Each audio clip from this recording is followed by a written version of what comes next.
Picture this. It's late at night, somewhere in ancient northern Europe around 25,000 years ago, and a group of ancient humans is settling in for sleep around a fire that's been carefully banked to burn slowly through the dark hours. One by one, people are going quiet. Their breathing slowing, their bodies relaxing into the specific boneless heaviness that comes just before sleep takes over completely. And here's the strange thing. The thing nobody in that group would ever be able to explain if you somehow asked them about it the next morning. Not a single one of them can tell you exactly when they fell asleep. Each person is awake, then experiencing various drifting sensations, then asleep. And the precise moment of transition is simply not available to any of them. It just happens somewhere in a gap of awareness they can't locate or describe. Meanwhile, at least a couple of members of that group are not fully asleep, maintaining a kind of light, alert doze that allows them to register genuinely concerning sounds from outside the fire's perimeter without fully waking unless something actually requires it. The fire crackles. Someone shifts position. The wind moves through whatever vegetation surrounds the camp. All of this is being processed at some level, filed as non-threatening, not worth the effort of full consciousness, and discarded. But the leopard sound that doesn't belong, if one occurred, would penetrate immediately. And none of this monitoring, none of this continued partial environmental surveillance is available to the person doing it as a conscious experience they'll remember in the morning. So here's the genuinely fascinating question this entire video exists to dig into. Why do we forget falling asleep? Why is the transition from wakefulness to sleep one of the only regular nightly experiences in human life that essentially nobody can accurately report? Stick around because the answer involves some genuinely fascinating neuroscience, a surprisingly important ancient human survival function, and a fairly uncomfortable realization about exactly how much of your nightly experience is happening in a place your conscious memory simply doesn't go. Let's start with something that sounds obvious once stated but is genuinely important for framing everything else. Forgetting falling asleep isn't a bug in the human sleep system. It's almost certainly a feature, a deliberately evolved outcome rather than an accidental side effect. And understanding why requires understanding what sleep is actually doing at a biological level and what the transition into it needs to accomplish to serve those functions properly. Sleep is one of the most consequential, most metabolically active states a human body enters, consuming significant energy, performing critical neural maintenance, consolidating memories, regulating hormones, repairing cellular damage, and doing dozens of other processes that are either impossible or dramatically less effective during waking consciousness. The body and brain need to actually get into sleep rather than hovering at the edge of it, and the transition process that makes that happen involves some quite specific neurological changes that have some genuinely interesting implications for why memory of the transition itself doesn't form. Let's talk about what actually happens neurologically during the transition from wakefulness to sleep, because this is where the specific explanation for sleep transition amnesia lives. As the brain moves towards sleep, it begins reducing activity in certain regions before others, and one of the early casualties of this process is the hippocampus, the brain structure most centrally involved in forming new declarative memories, the kind of memories that involve specific events and experiences you can consciously recall. As the brain downregulates hippocampal activity during the sleep transition, its ability to encode new experiences into retrievable memories decreases substantially well before full unconsciousness arrives. This means you're experiencing things during the sleep transition, you're not unconscious yet, sensory processing is still occurring, thought fragments are still happening, you may be having genuinely vivid hypnagogic experiences of the kind we'll discuss in a moment, but the neural machinery required to stamp those experiences into retrievable long-term memory is already beginning to go offline. The experiences occur. They just don't get written into accessible memory because the writer went offline first. It's less like losing consciousness and more like having a perfectly functional experience while someone quietly unplugs the recording equipment without you noticing. Let's address hypnagogic experiences here specifically because this is one of the most interesting and most underappreciated aspects of the sleep transition, and it connects directly to both the memory question and to some genuinely fascinating ancient human experiences. Hypnagogic experiences are the sensory and cognitive phenomena that occur specifically during the transition from wakefulness to sleep. The drifting visual imagery, the sudden physical jerk that wakes you right at the edge of sleep, the fragmentary thoughts that seem profound and then make no sense when examined, the brief auditory hallucinations that sound exactly like someone calling your name, the sensation of falling that produces a reflexive, full-body startle response. All of these are real, genuinely occurring neurological events produced by the specific, partially active brain state characteristic of the sleep transition. The visual imagery happens because the visual cortex begins producing internally generated signals as external sensory input is deprioritized, creating a flickering, dreamlike visual experience that has nothing to do with what's actually in front of you. The sudden jerk, called a hypnic jerk or sleep start, is one of the most widespread and most specifically interesting phenomena in this category, occurring in the majority of people regularly and carrying its own particularly interesting evolutionary story. The hypnic jerk deserves its own dedicated attention because the leading evolutionary explanation for it connects directly to ancient human sleep context in a way that's genuinely fascinating. The hypnic jerk appears to be a reflexive, involuntary muscle contraction that occurs specifically at the moment the brain transitions into the early stages of sleep and begins reducing motor control signals to the muscles. One influential evolutionary hypothesis proposes that this reflex was specifically adaptive for ancient humans and for our primate ancestors before us, because falling asleep in a tree requires exactly the kind of sudden awakening response that a dropping muscle tone and sudden body movement would produce. An ancient human sleeping in a tree, or a primate ancestor doing the same before them, who began to genuinely relax into sleep and thereby lost grip tension, would face an immediate, potentially fatal fall. A reflexive full-body jerk at exactly the moment of muscular relaxation would function as an automatic correction mechanism, jarring the individual back toward wakefulness at the precise moment when the risk of accidental release was highest, providing a final safety check before the deeper sleep stages that produce more complete muscular relaxation arrived. Whether this specific evolutionary explanation is fully accurate is genuinely debated, but it's the kind of explanation that makes immediate evolutionary sense and connects the sleep transition experience directly to the genuinely dangerous ancient sleeping contexts we'll address in more detail shortly. Let's talk about something genuinely important regarding ancient human sleep specifically, because the sleeping context that ancient humans experienced was dramatically different from the sleeping context most modern people take for granted. And those differences are directly relevant to understanding why the sleep transition works the way it does and why its specific characteristics were apparently worth preserving across an enormous stretch of human evolutionary history. We've discussed throughout this series how genuinely dangerous the ancient world was for any individual or group that became vulnerable during sleep, from large nocturnal predators that used darkness as cover, to rival groups that used sleeping camps as targets, to simple environmental hazards that required some level of ongoing monitoring even during rest. We covered in our infant survival video how fire perimeters and group sleeping arrangements provided protection for the most vulnerable members. We discussed in various other videos how group cooperation was absolutely essential to managing the ongoing threats of ancient daily life. All of this applies with particular force to sleep, which represents the period of maximum individual vulnerability for a species with limited natural defenses and no alternative to periodic unconsciousness. This genuinely dangerous ancient sleeping context created real, specific selection pressure on how human sleep worked, and the evidence suggests human sleep evolved several features specifically relevant to managing vulnerability during sleep that are still visible in how we sleep today. One of the most important is the graduated, multi-stage structure of sleep itself, which moves through lighter and deeper stages and cycles throughout the night rather than simply dropping to maximum depth immediately and remaining there until waking. This cycling structure, moving through lighter stages approximately every 90 minutes throughout the night, means a sleeping human regularly passes through lighter sleep stages where sensory monitoring is more effective and arousal threshold is lower, providing recurring windows of reduced vulnerability within a sleeping period rather than a single extended period of maximum vulnerability.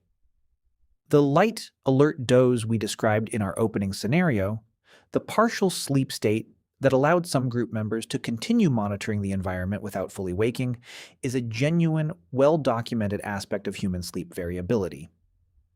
Researchers studying sleep across different populations and contexts have found that sleep depth varies significantly depending on perceived safety context, with individuals sleeping in less secure environments showing measurably different sleep architecture, lighter average depth, more frequent arousals, higher responsiveness to environmental sounds, compared to individuals sleeping in high security, private environments. By the way, if you want to go even deeper into the secret lives of ancient humans, I just launched a full course called The Secret Lives of Ancient Humans.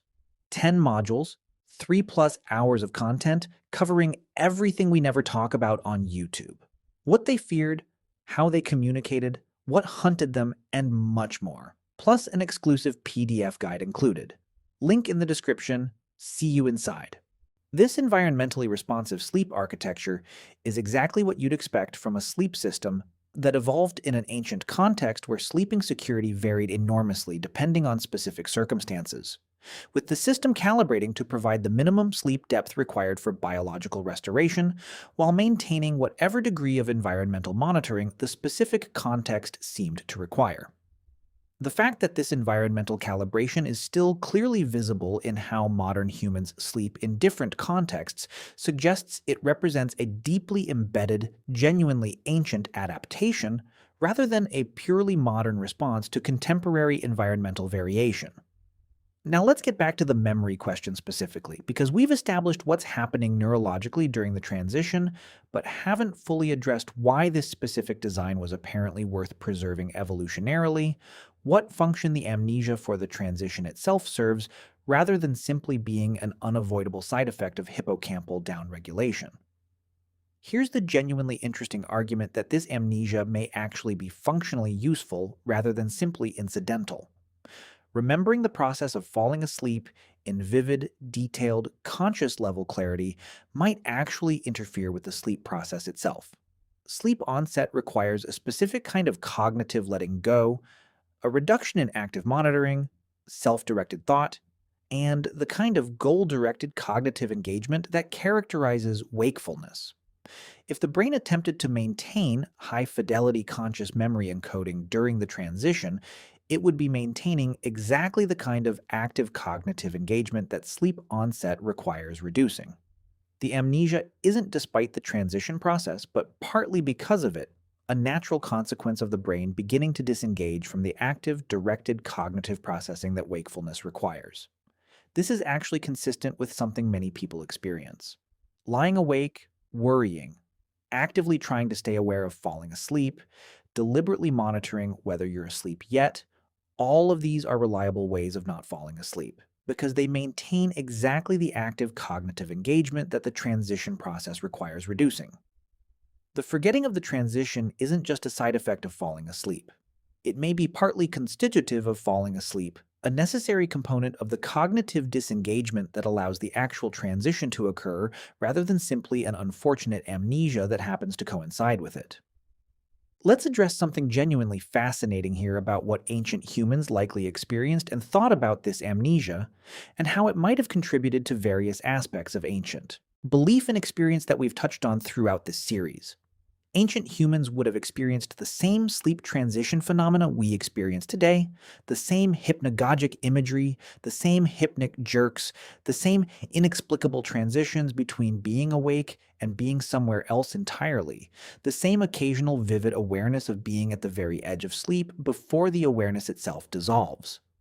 Without any neurological framework for understanding what was happening, these experiences would have been interpreted through whatever cultural and experiential frameworks each specific ancient group had developed for understanding consciousness, experience, and the various states between full wakefulness and the deep sleep that even ancient humans must have recognized as qualitatively different from ordinary conscious experience.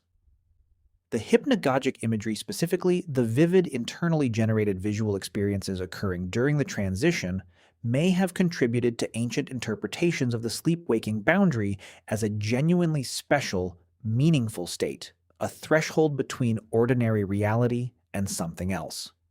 We discussed in our Ancient Alcohol and Psychoactive Plants video how ancient humans actively sought out altered states of consciousness for ceremonial and spiritual purposes, and the natural altered state of the sleep transition, available to every person every night without any special preparation, almost certainly occupied a meaningful place in how ancient humans understood the relationship between ordinary consciousness and the other states of experience that sleep provided access to.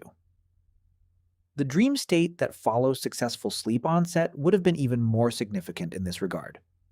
Dreams are the most dramatically consciousness-altering experience available to essentially every human without any external substance or ritual required, and ancient humans experienced them every night, attempting to make sense of vivid, emotionally charged experiences that followed completely different rules from waking reality, involving people and places and events that weren't bound by any of the constraints of the physical world. The amnesia for the transition into this state would have made dreams feel even more genuinely separate from ordinary waking experience, arrived at through a gap in awareness that had no apparent crossing point, emerging apparently from nowhere into a completely different mode of experience. Let's talk about something genuinely important regarding sleep deprivation and what it would have meant in ancient contexts, because this connects the sleep transition story to real survival stakes in ways worth addressing directly. We know from extensive modern research that sleep deprivation has genuinely serious, specific effects on cognitive function, decision-making, emotional regulation, physical performance, and immune function, effects that accumulate across days of reduced sleep in ways that become increasingly dangerous. In an ancient environment where cognitive sharpness, physical capability, and emotional stability were all directly connected to survival, sustained inadequate sleep would have carried real, serious consequences for individual and group functioning. This means the specific design of human sleep, its graduated structure, its responsiveness to perceived safety context, its efficient transition process that gets the brain into restorative sleep stages without prolonged limbo at the threshold. All of these features had genuine adaptive value in ancient contexts, where getting sufficient quality sleep in genuinely uncertain variable security contexts was a real, ongoing challenge. The amnesia for the transition is part of a system that needed to work efficiently, getting to restorative sleep quickly and effectively, in contexts where the time window for safe sleeping was limited, and the quality of the sleep achieved within that window genuinely mattered for next-day functioning.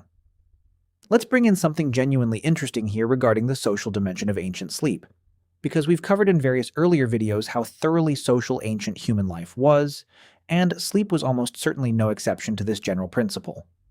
Ancient humans almost certainly slept in close proximity to other group members most of the time, both for the practical warmth and predator deterrence benefits of group sleeping, and for the social monitoring and protection function that group members provided for each other during the vulnerable sleep period. This social sleeping context almost certainly shaped aspects of human sleep behavior in ways still visible today. Research on sleep in social contexts has found that human sleep is genuinely sensitive to the social environment in interesting ways, with people reporting better subjective sleep quality and showing different sleep architecture in familiar social sleeping contexts compared to isolated sleeping contexts. The human sleep system appears to have evolved expecting other people to be nearby, and may actually function somewhat differently in their presence compared to complete isolation, potentially calibrating sleep depth and monitoring threshold based on the implicit security signal that other sleeping humans nearby provides. This makes complete sense given the ancient social sleeping context, where being surrounded by trusted group members represented a genuine security enhancement that the sleep system could rationally incorporate into its depth and monitoring calibration. Let's address something genuinely worth sitting with here regarding what the amnesia for falling asleep tells us about consciousness more broadly, because this connects to some of the philosophical territory we covered in our animal consciousness video. The fact that we can have genuine experiences during the sleep transition, sensory experiences, emotional experiences, even what feel like important thoughts, and yet have essentially no access to those experiences afterward, raises genuinely interesting questions about the relationship between experience and memory. We tend to assume that conscious experience and memory of that experience are essentially the same thing, that if you experienced something, you can, in principle, remember it. The sleep transition demonstrates clearly that this isn't true, that experience and memory are separable processes that can come apart at their seams. You were there. You experienced the transition, and yet it's gone in a way that genuinely waking experiences aren't. Not suppressed or blocked, but simply never written into the form that allows subsequent retrieval. The person who fell asleep had experiences. The person who woke up has no access to them. Whether these are meaningfully the same person in that specific window is a question that the sleep transition makes genuinely strange rather than obviously settled. Ancient humans couldn't have articulated this specific puzzle, but they almost certainly experienced the specific strangeness of the sleep transition gap at some level, the mystery of going to sleep and waking up somewhere experientially different without any apparent crossing point to account for the distance traveled. This nightly mystery, available to every person every night, contributing to whatever ancient human frameworks for understanding consciousness, experience, and the self that different ancient cultures developed in the absence of neuroscience to explain what was actually happening. Let's bring this all the way back to our opening scenario, that group of ancient humans settling in around their banked fire, each one going quietly, invisibly, irretrievably over the threshold of sleep without experiencing the crossing, some of them maintaining a partial monitoring awareness they won't remember in the morning. One or two of them experiencing a brief hypnic jerk as their muscles let go that might or might not fully wake them before they settle back toward the transition again. Based on everything we've actually covered here, their experience of the sleep transition was neurologically identical to yours. The same hippocampal downregulation, the same hypnagogic imagery, the same hypnic jerks, the same graduated movement through sleep stages, the same gap in awareness where the transition occurred that they would wake unable to locate or describe. The ancient dangers that made the specific design of their sleep system genuinely adaptive, the predators that made light monitoring sleep valuable, the tree sleeping ancestry that may explain the hypnic jerk, the social sleeping context that shaped their sleep architecture, are all still embedded in how you sleep tonight, visible in the specific characteristics of your own sleep transition if you could observe them directly rather than forgetting them completely, as you reliably will the moment they occur. So why do we forget falling asleep? Based on the hippocampal downregulation that begins reducing memory encoding capacity before full unconsciousness arrives. The genuine possibility that the amnesia for the transition is partly constitutive of the transition itself rather than simply coincidental with it, the specific ancient sleeping context that created selection pressure for an efficient, environmentally calibrated sleep system with specific protective characteristics, the hypnagogic experiences that occurred during the transition but aren't encoded into retrievable memory, and the deeper puzzle this amnesia reveals about the separability of experience and memory that philosophers and neuroscientists are still working to fully understand. The honest answer is that you forget falling asleep because the brain that would remember is already in the process of going somewhere you can't follow with your conscious memory. Somewhere it needs to go every night to do things that your waking awareness cannot access or observe. The crossing happens. You just never get to watch it happen from the inside, which is probably exactly how your ancient calibrated brain intended it all along.